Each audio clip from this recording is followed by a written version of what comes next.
बहुत पुरानी बात है।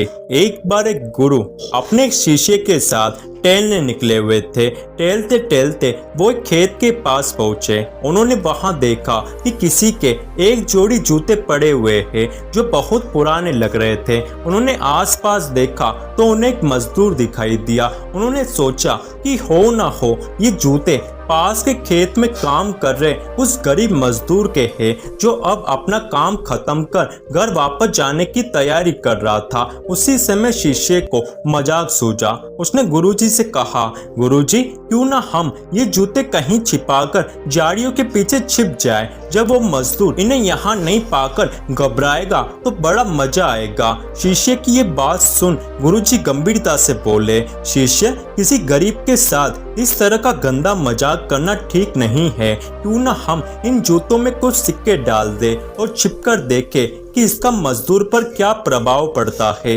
शिष्य ने ऐसा ही किया और दोनों पास की झाड़ियों में छुप गए। मजदूर जल्दी अपना काम खत्म कर जूतों की जगह पर आ गया। उसने जैसे ही एक पैर जूते में डाला तो उसे किसी कठोर चीज का आभास हुआ। उसने जल्दी से जूते हाथ में लिए और देखा कि अंदर कुछ सिक्के पड़े थे। उसे बड़ा आश्चर्य हुआ और वो सिक्के हाथ में लेकर बड़े गौर से उन्हें पलट पलट कर देखने लगा। फिर वो इधर उधर देखने लगा। दूर दूर तक कोई नजर नहीं आया तो उसने सिक्के अपनी जेब में डाल दिए। अब उसने दूसरा जूता उठाया, उसमें भी सिक्के पड़े थे। मजदूर भाव विभोर हो गया। उसकी आंखों में आंसू आ गए। उसने हाथ जोड़ ऊपर देखते हुए कहा, हे भगवान, समय पर प्राप्त इस सहायता के लिए उस अनजान सहायक का लाख लाख धन्यवाद। उसकी सहायता और दयालुता के कारण आज मेरी बीमार पत्नी को दवा और भूखे बच्चों को रोटी मिल सकेगी। मजदूर की बातें सुन शिष्य की आंखें भर आई।